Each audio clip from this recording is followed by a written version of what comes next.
안녕하십니까. 현재 이번 시간부터 위험물 안전관리법에 대해서 이제 들어가도록 하겠습니다. 현재 위험물 파트에서 가장 이제 마지막 과목이기도 하고, 이게 우리 개인차가 좀 이제 있습니다. 공부할 때. 자, 어떤 분들은 그냥 이해를 해가지고, 이제 우리가 전 파트 있지 않습니까? 위험물의 성상 및 취급. 차라리 화학 물질을 이해하고 공부하는 걸 좀 더 편하게 생각하시는 분들도 있고, 아니면 단순히 그냥 이 법 외운 다음에 그냥 뭐는 몇 미터, 뭐는 뭐 이렇게 단순히 법 외우는 것을 더 좋아하시는 분들도 계시거든요. 자, 그래서 어떻게 보면 가장 이제 큰 비중을 차지합니다. 앞에 있는 1류부터 6류까지 위험물 파트와 자, 위험물 안전관리법. 그러면 그 위험물, 이 위험한 물질이니까 어떻게 저장, 어떻게 취급을 해야 되고 여기에 관련된 용어는 뭐고 또 이런 물질을 만들거나 저장하거나 취급하거나 이럴 때는 어떠한 이러한 설비 구조 위치 그런 걸 정해야 되는지 거기에 대해서 이제 배우는 이제 과목이거든요. 그래서 앞에 있는 1류에서부터 6류까지 기본적인 이러한 개념들을 알고 있어야지 좀 이해하기도 쉽고 자, 일단 다 암기하는 과목은 맞습니다. 암기하는 과목인데 이거를 그냥 단순히 막 암기하는 것도 좋지만 약간 이제 어떤 이렇게 좀 떠올리면서 이제 암기하면 그런 이제 우리가 공부하는 데 좀 도움이 될 수 있거든요. 자, 그렇게 한번 해주시기 바랍니다. 자, 이제 우리가 계속 이제 위험물에 대해서 배우고 있는데 위험물의 정의 정도는 알고 있어야 되죠. 이제 자. 위험물이라고 해서 단순히 그냥 위험한 물질 아니야? 뭐 타는 거 아니야? 라고 할 수 있는데 이게 법에 나와 있거든요. 위험물 안전관리법이라고 여러분들 뭐 네이버나 아니면 구글이나 아니면 법제처 들어가서 치면 나옵니다. 그 위험물 안전관리법에 따라서 이 모든 법 내용이 적용이 되는 거거든요. 자, 거기 나와 있는 위험물의 정의 2조에 나와 있습니다. 인화성 또는 발화성 등의 성질을 가지는 것으로 누가 대통령령으로 정하는 이러한 물품입니다. 그러면 그 위험물이라고 하는 것은 자, 대통령령으로 정하기 때문에 대한민국 대통령 한 명이잖아요. 전체에 적용된다라고 보시면 돼요. 대통령이 너 이거 위험물에 이게 아니라 자, 그런 법 이제 권한이라든가 그 위치를 이제 여러분들 이제 보시면 되는 겁니다. 그래서 자, 대한민국에서 이제 이러한 위험물을 다루면 어떻게 된다? 위험물 안전관리법 적용을 받게 된다라는 겁니다. 그래서 이 두 가지 보통 이제 괄로 해놓고서 물어볼 수 있거든요. 그래서 잘 암기를 해주시기 바랍니다. 자, 그리고 이제 제조소 등이라고 이제 나올 거거든요. 위험물을 제조하는 곳, 위험물을 제조했으면 저장하는 곳, 저장하다가 팔아야 될 거 아닙니까? 그래서 이제 보통 이제 판매 취급소 아니면 주유 취급소, 위험물을 보통 이제 소비를 하거나 파는 곳을 취급소라고 하거든요. 그래서 이 세 가지가 나올 겁니다. 이 세 가지를 묶어가지고 뭐라고 하냐면 제조소 등이라고 합니다. 그러면 제조소 등이라고 하면 제조소와 저장소와 취급소를 한꺼번에 합해서 하는 말이기 때문에 이렇게 나왔다고 제조소만 이야기하는 거 아닙니다. 이 두 개도 다 포함되어 있다라고 여러분들 알고 계셔야 돼요.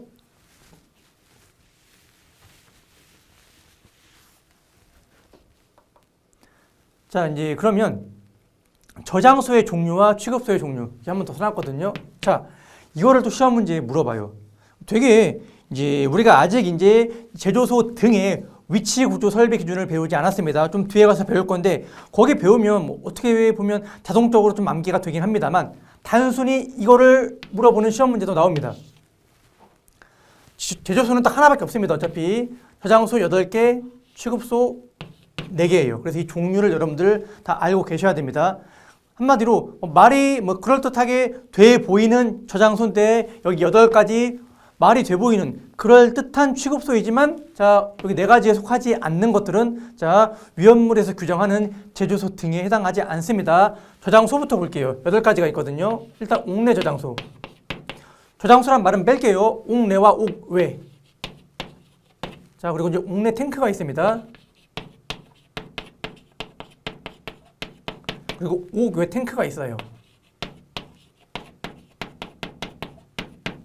자, 한마디로 뭐냐면 어떠한 이런 뭐 가건물이라던가 그런 식으로 생겼습니다. 아니면 어떤 건물 지어놓고선 그 안에다가 그냥 위험물을 저장하는 곳이에요. 우리가 배우는 1류부터 6류까지의 위험물을 자, 옥외는 그냥 회사 보통 밖에 야외 부지 있을 거 아닙니까? 거기 펜스 하나 쳐놓고선 거기다가 자 뭐 임시로 뭐 긴 기간이 아니죠. 장기간 말고 보통 단기간 뭐 장기간 보관해도 상관없습니다만 보통 그래요. 단기간 위험물을 저장해 놓는 그래서 뭐 드럼통이라던가 아니면 포대 같은 거 쌓아 놓는 그러한 장소를 이야기합니다. 상대적으로 좀 위험성이 덜한 것들만 5구에 저장할 수 있어요.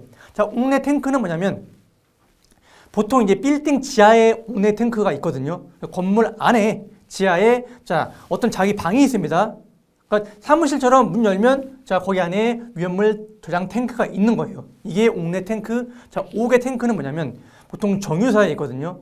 초대량으로 위험물을 아주 많이 저장할 때 정유사 보면 여러분들 이런 거 보셨죠? 정유사 부지면 막 공장 전경을 보면 이렇게 아주 큰 막 탱크들이 공장에 이렇게 박혀 있잖아요. 이거를 5개 탱크 저장소라고 합니다. 탱크에 저장을 한다. 그래서 이 두 개는 대부분 다 액체 위험물을 저장을 합니다. 액체 중에서 사료 위험물을 저장을 하죠. 자, 그리고 이제 4가지밖에 안 나왔죠. 나머지 4개는 이렇게 암기하면 좀 편합니다. 자, 간암 이지로 암기하면 좀 편해요. 자, 뭐 세상에는 여러 가지 암이 있죠. 그 중에서 제가 가장 좀 치료하기 쉬운 게 간암입니다. 그래서 간암은 쉽다라고 암기하면 좀 편해요. 간이 탱크, 안반 탱크, 이동 탱크, 지하 탱크입니다. 그래서 전부 다 탱크에다가 대부분 다 이제 이런 액체 위험물을 저장하는 그런 저장소예요. 자, 간이는 좀 이제 양이 좀 작을 때. 자, 그리고 안반은 여러분도 거의 본 적이 없을 겁니다. 저도 실제로 본 적은 없거든요. 아주 위험물을 5개 탱크보다도 더 초대량으로 저장을 할 때 보통 이 산을 깎아가지고 그 안에다가 산 이제 깎다 보면 아주 큰 안반으로 되어 있는 뭐 강원도나 이제 좀 이런 동해 쪽에 그런 산들이 많지 않습니까? 그래서 그런 산 암벽을 깎아갖고 그 안에다가 위험물을 저장하는 그런 저장소입니다. 뭐 기본적으로 몇 억 리터 이상 저장을 해요. 그리고 이동 탱크는 여러분들 이제 도로에서 흔히 볼 수 있는 주유소 차량 있죠? 그거를 이동 탱크 저장소라고 합니다. 지하 탱크는 눈에 안 보여요. 왜냐하면 지하에 매설을 했기 때문에 안 보이거든요. 어디에 있냐면 여러분들 주유소 가면 주유소 여러분들 기름 넣으러 주유소 가보신 적 다 있죠? 그럼 그 바닥 아래, 내 발 바닥 아래 전부 다 지하 탱크가 매설이 되어 있거든요. 그래서 이 주유소 같이 이렇게 위험물을 소비하는 곳, 휘발유, 등유, 경유를 많이 소비하지 않습니까? 그럼 거기에 기름을 저장해 놓고 있어야지 소비자들한테 팔겠죠. 그 탱크가 어디에 있는지 지하에 있습니다. 그래서 이렇게 8가지예요. 자, 이 8가지가 아닌 뭐 말 그럴듯하게 되는 그런 저장소 있거든요. 뭐 일반 저장소 아니면 뭐 임시 저장소 그런 것들은 이 저장소 항목에 속하지 않습니다. 그래서 시험 볼 때 그런 것만 잘 골라주시면 될 것 같아요. 취급소는 4가지가 있습니다. 우리가 주유소라고 하는 주유 취급소, 그리고 이제 판매 취급소. 뭐 길 가다가 잘 보이지는 않거든요, 사실.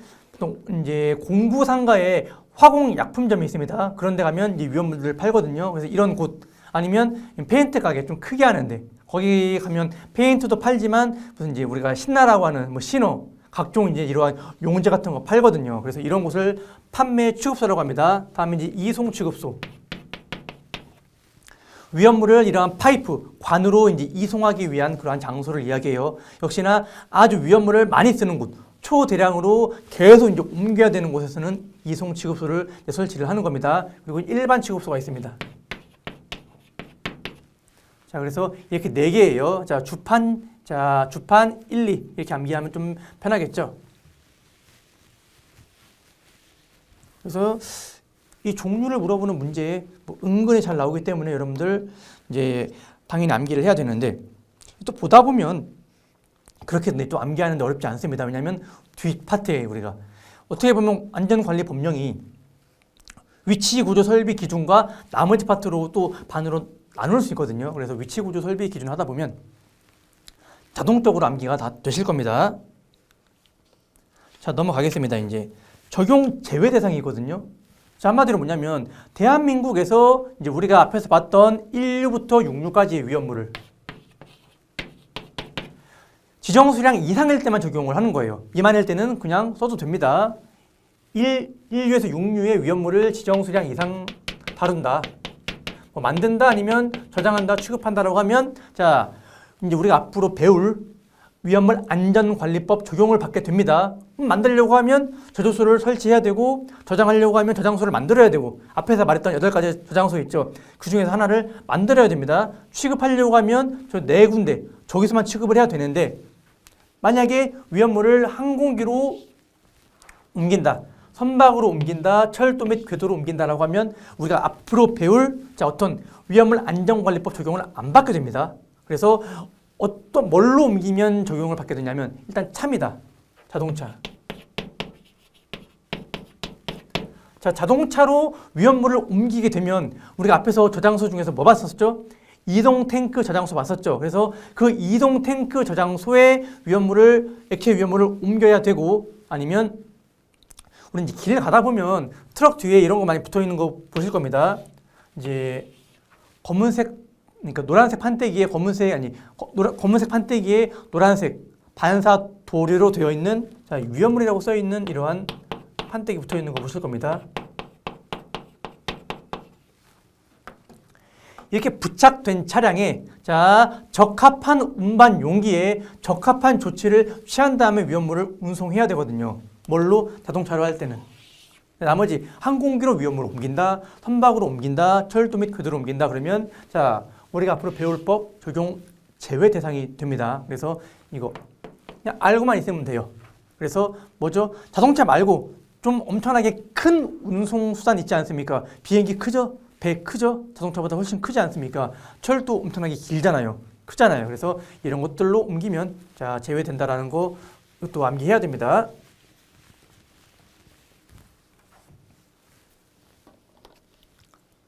자, 이제 설치 허가에 관해서 한번 보겠습니다.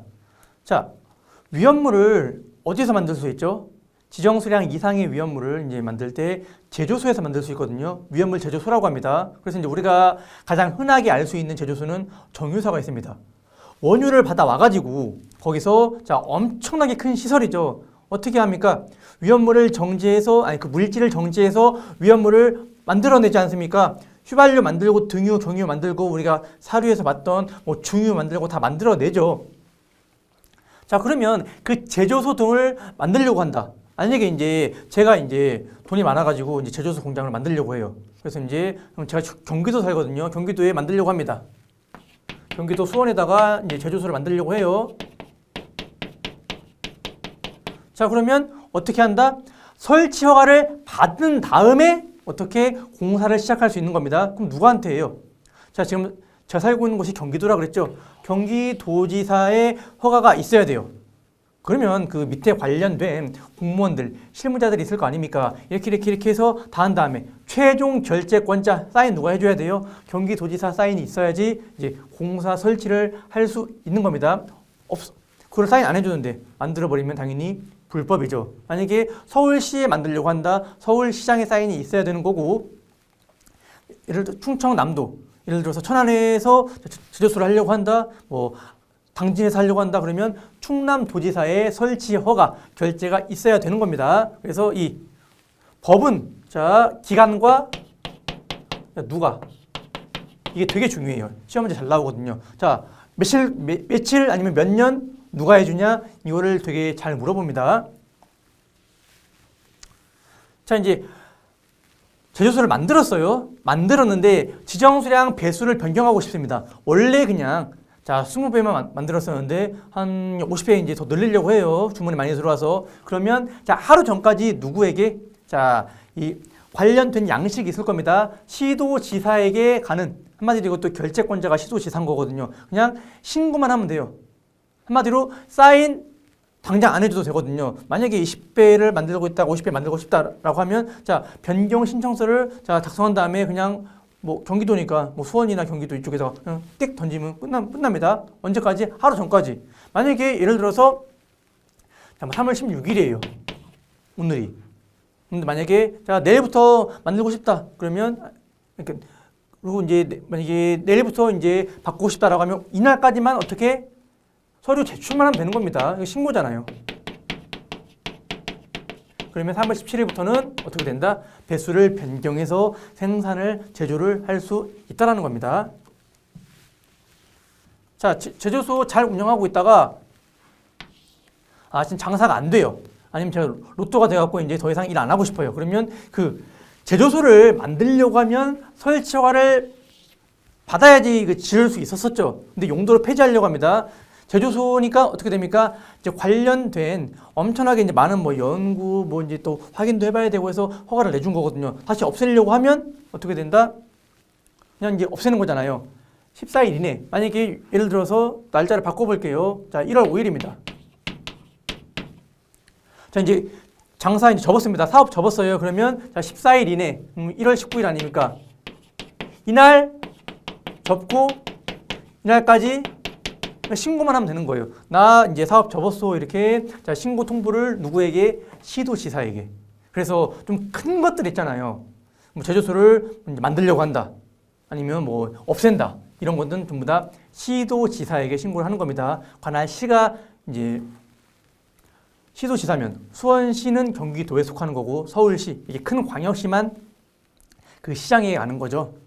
지위 승계는 뭐냐면 다른 사람한테 팔려고 합니다. 자, 이제 제가 이제 하고 있다가 다른 사람이 제 사업이 마음에 들어갖고 아주 웃돈을 준 다음에 이 사업을 살려고 그래요. 그러면 자, 지위 승계를 하는데 자, 이제 팔았습니다. 이제 제가 갖고 있다가 예를 들어서 다른 사람한테 팔았어요. 그러면 자, 30일 이내에 신고만 하면 되는 겁니다. 자, 무슨 말인지 알겠죠? 자, 그리고 보겠습니다. 임시 저장 기간이 있거든요. 이게 뭐냐면 가끔 나오는 겁니다. 임시 저장 기간은. 자, 위험물을 제조하거나 뭐 하려고 하면 자, 제조소 등에 이러한 설치 허가 전부 다 관련된 허가를 받아야 되는데 그냥 임시로만 할 거예요. 계속 사업할 게 아니라 갑자기 이제 뭐가 들어와서 아니 갑자기 어떠한 용도로 인해서 자, 잠깐만 우리 할 건데 이거 뭐 제조소 이게 되게 복잡해요. 위치 구조 설비 기준 보면 건물도 막 내화 구조로 지어야 되고 막 이런 게 있거든요. 근데 그런 게 아니라 잠깐만 저장할 건데요라고 하면 90일 이내만 저장할 수 있어요. 그래서 자, 무조건은 아니지만 그 경우 그리고 이제 위험물 지정 수량이나 그 양 위험도에 따라서 허가를 해주는 경우가 있습니다. 그게 며칠이다? 그 허가되는 조건을 물어보지 않거든요. 단순히 임시 저장할 수 있는 경우가 있는데 며칠 이내로만 할 수 있냐 물어보면 90일 이내라고 여러분들 이제 적어주시면 되겠습니다. 자, 그리고 임시로 저장할 수 있는 시설 중에서 이것도 있습니다. 그냥 군용으로. 군대에서 예를 들어서 전쟁 났어요. 그러면 이런 오류 위험물 폭탄 같은 거 많이 있지 않습니까? 그리고 이러한 이제 군 장비들, 이동 장비들, 탱크 같은 거 익히면 넣어야 되잖아요. 그런데 자, 뭐 많이 쓸 겁니다. 뭐 어떻게 돼요? 자, 그러면 많이 쓰려고 하면 저장소도 다시 그 위험을 저장소로 만들어야 되고 이렇게 해야 되는데 현실상 힘들잖아요. 그래서 뭐 군용으로 쓸 때는 자, 임시로 쓸 수 있는 경우도 있어요. 혹시나 나오면 여러분들 그냥 상식적으로 생각하시면 되겠습니다. 그냥 군대 나오면 전쟁이라고 생각하세요. 전쟁 중에 당연히 쓸 수 있게 해줘야지. 자, 못하게 막으면 안 되겠죠. 그런 식으로 보시면 되겠습니다.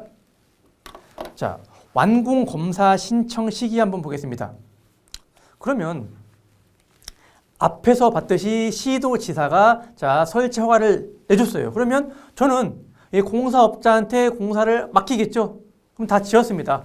그러면 자, 여러분들 집도 그렇고 여러분들 만약에 아파트도 그렇고 전부 다 여러분들 주택이라고 할지라도 다 완공 검사를 받아야 됩니다. 그래서 완공 검사가 끝나야지 사람들이 입주할 수 있고 어떤 이런 건물의 시설을 이용할 수 있는 거거든요.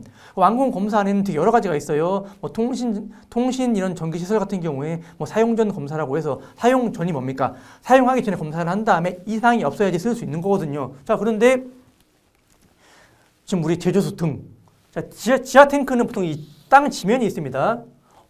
뒤에 가서 더 자세하게 볼 거지만 어떻게 하는 거냐면 대충 땅 파요. 전부 다 여기. 땅 파면 없어지겠죠. 여기까지 팝니다.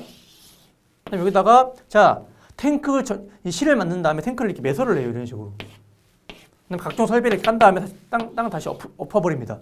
그러면 여러분 주유소 가서 바닥 볼 때 탱크 보입니까? 안 보입니까? 안 보입니다. 아예 매설한 다음에 전부 다 어떻게 돼요? 자, 이런 뭐 시멘트로 메꿔버린 다음에 전부 다 방수 페인트로 칠해버리거든요. 그럼 안 보입니다. 그럼 당연히 이 지하 탱크가 잘 만들어졌는지 적합한 이제 합격 제품인지 모르잖아요. 그래서 언제 매설하기 전에 검사를 해야 됩니다. 그래서 뭐 상식적으로 풀 수 있기 때문에 어렵지 않을 겁니다. 자, 이동 탱크는 뭐냐면 정확하게 이제 좀 구분을 하게 되면 이제 여러분들 주유소 차 있잖아요. 이런 식으로 되어 있습니다. 자, 그림을 좀 못 그립니다. 제가 차 바퀴가 이렇게 있고 여기 차 앞에 이제 차 머리가 있죠. 그럼 여기에 이제 이렇게 탱크가 매달려 있지 않습니까? 이렇게. 자, 정확하게 이야기하면 이거를 이동 저장 탱크라고 합니다. 이것만. 자, 이동해야 되는데 이 탱크 지 혼자 딸랑 있으면 움직일 수 있어요? 없어요? 없죠. 그래서 어디에다가 이 주유소차 트럭에다가 이거를 올려가지고 고정시키는 거 아닙니까? 자, 그러면 이 탱크를 만든 다음에 이 탱크 만드는 공장은 경기도 외곽 쪽에 가면 좀 많이 있거든요. 보면 막 용접하고 이제 이런 회사 앞에 야적장에서 막 이런 거 막 철 계속 이런 제품 만들고 있는 거 몇 번 본 적 있거든요. 있습니다. 만든 다음에 어디 상시 설치 장소 이 차를 말하거든요. 이거를 확보한 다음에 어떻게 한다? 검사를 하는 겁니다. 매달아놓고 어차피 매달아놓고 다닐 건데 매단 다음에 검사를 해라 뭐 그 소리죠. 자, 이송 취급소 같은 경우에는 배관으로 옮기는 거거든요. 그래서 보통 이제 지상의 배관을 만드는 경우도 있지만 대부분 다 지하에 매설하거든요. 역시나 비슷한 의미로 매설하기 전에 아니면 자 일부를 완료한 후 이렇게 이제 검사를 하게 됩니다. 워낙 크기 때문에.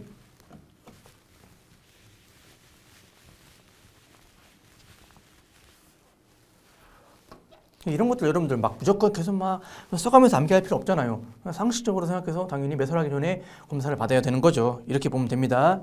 자, 위험물 안전관리자 되게 중요해요. 여기 별표 한 5개 쳐주시기 바랍니다. 좀 우리가 자격증을 이제 취득하면 어떤 걸 할 수 있죠? 위험물 안전관리자를 할 수 있습니다. 이제 특히나 이제 위험물 산업기사 같은 경우에 위험물 산업기사나 기능장이나 선임할 수 있는 조건이 같아요. 기능장은 다른 목적으로 따시는 분들이 많지만 만약에 위험물 안전관리자를 하기 위해서 더 많은 양, 더 큰 회사를 가고 싶어서 기능장을 딸 필요까지는 없어요. 두 개 선임 조건이 똑같거든요. 자, 보겠습니다. 우리가 자격증을 따면 위험물 안전관리자를 할 수 있어요. 자, 누가 선임합니까?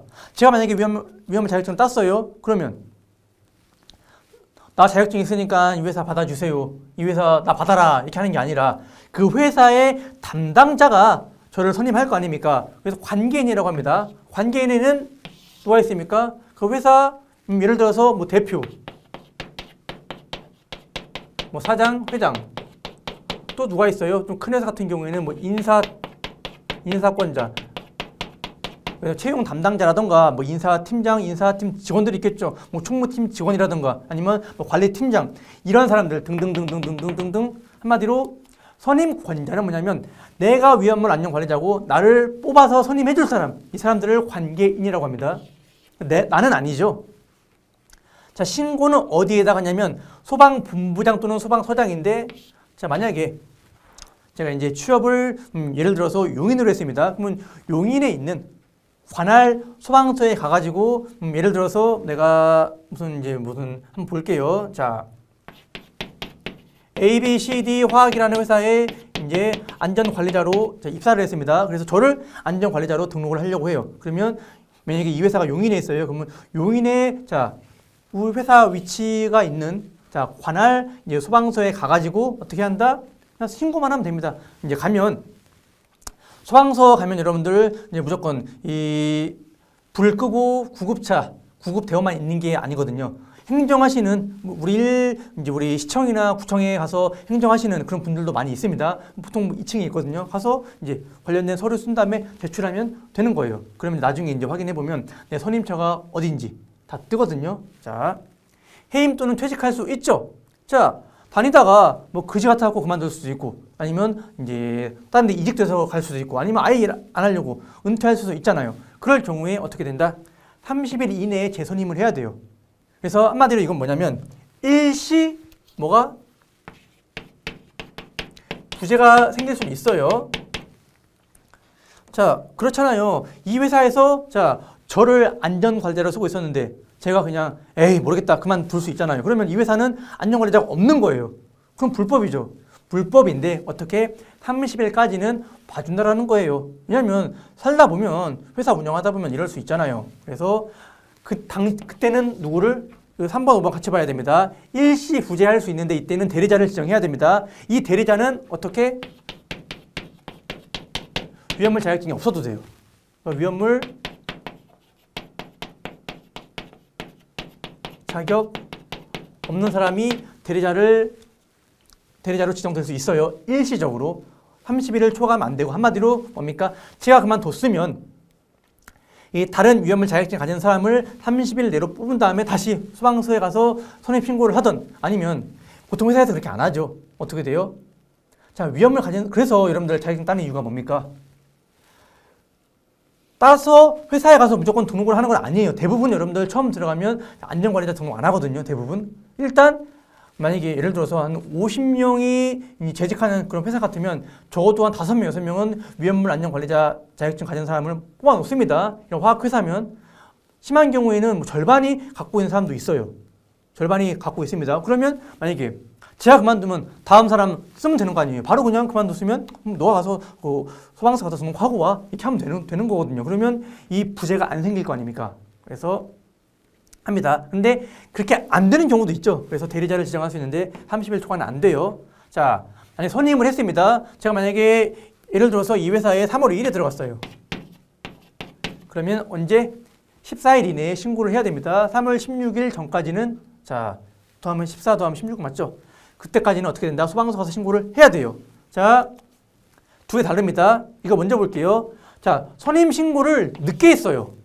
그러니까 선임은 됐습니다. 선임은 된 거예요. 이 회사에서 저를 뽑아갖고 제가 안전관리자 업무를 하는데 단지 신고를 기간 내에 못하면 500만 원 이하의 과태료인데 자, 선임 자체를 안 했습니다. 자, 사람 뽑으려고 했는데 사람이 안 구해지는 걸 어떻게 해요? 이래갖고 선임을 안 하면 1,500만 원 이하의 벌금입니다. 두 개는 매우 커요. 자, 얘는 뭐다? 선임은 한 겁니다. 얘는 자체를 안 한 거거든요. 그래서 잘 보셔야 됩니다. 아마 여기 위험물 안전관리자에 관한 시험은 거의 이제 매 회차에 한 문제 정도는 나오기 때문에 잘 보셔야 됩니다. 보통 이 수치가 많이 나오거든요. 당연히 선임 신고 누구한테 하는지 이런 것들을 자 쉽기도 하고 시험 문제 나오지도 않을 겁니다. 보통 이 날짜만 거의 물어볼 거예요. 날짜나 이런 금액.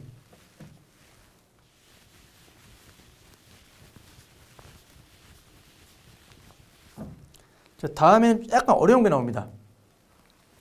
자, 지금 이제 위험물 안전관리자 앞에서 봤던 이쪽은 좀 쉬운 거고, 자, 1인의 안전관리자를 중복하여 선임할 수 있는 경우가 있습니다. 자, 이게 좀 약간 어렵거든요. 이게 뭐냐면, 자, 보겠습니다. 만약에 이제 뭐 중소기업이라도, 자, 회사 안에 그러니까 화학 위험물을 만드는 곳입니다. 그러면 위험물을 제조하는 공간이 있고 만들었으면 저장해놔야 될 거 아닙니까? 저장소가 있고 저장소가 뭐 하나만 있을 수 있고 몇 개 있을 수 있잖아요. 규모가 어느 정도 있으면 저장소도 많이 갖고 있거든요. 자, 보겠습니다.